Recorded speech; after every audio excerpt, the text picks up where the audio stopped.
Clairement, très clairement même, puisque cette année, pour la première fois, on constate que la préoccupation environnementale prend le dessus sur toutes les autres préoccupations, et notamment la préoccupation économique.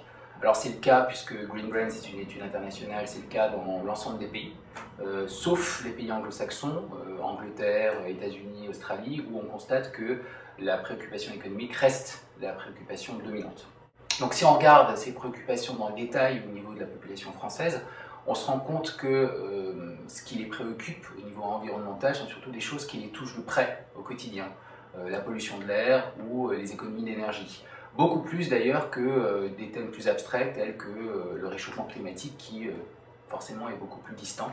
Alors cet ancrage local de la préoccupation environnementale qu'on constate aujourd'hui chez les Français, on l'avait décelé il y a 2 ans au niveau micro dans notre étude Landor Families.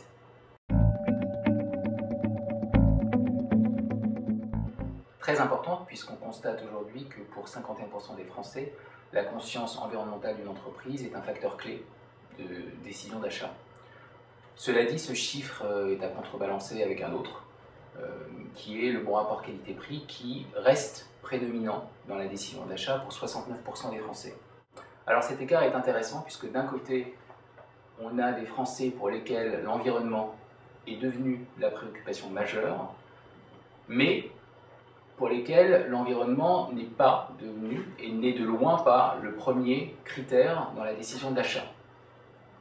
Alors cet écart, on peut l'expliquer par plusieurs hypothèses, on peut tenter de l'expliquer. La première hypothèse, c'est l'écart traditionnel qu'on constate dans tout processus de changement de comportement, entre ce qu'on dit, entre ce qu'on sait et entre ce qu'on fait. Et la deuxième hypothèse, c'est peut-être tout simplement que les Français sont plus impliqués en termes d'actes dans des choses plus proches de leur quotidien, à savoir les économies d'énergie et les économies d'eau. Et peut-être que ces actes-là sont plus impliquants pour eux que des actes dits d'achat vert. Alors en France, très clairement, c'est le packaging qui est considéré comme la source d'information qui a le plus d'influence. Et c'est le cas d'ailleurs dans l'ensemble des pays occidentaux. Il n'y a qu'en Chine, au Brésil et en Inde que la publicité télévisée reste la source d'information qui a le plus d'influence. Si on revient en France, on constate que les Français accordent majoritairement leur confiance aux informations concrètes qui figurent sur le pack, et plus particulièrement aux labels, puisqu'ils sont 66% à considérer que ces derniers ont une vraie importance. Alors ils sont aussi 27% à considérer que ces labels, ou en tout cas certains d'entre eux, manquent de clarté et de confiance. En conclusion, il y a du boulot. Il y a à la fois du boulot de clarification au niveau des informations qui figurent sur le packaging, donc un vrai travail de communication et de clarification à faire sur l'engagement environnemental des entreprises et des marques, mais aussi un vrai travail de tri à faire au niveau des labels, donc travail à faire conjointement entre les marques et les organisations gouvernementales.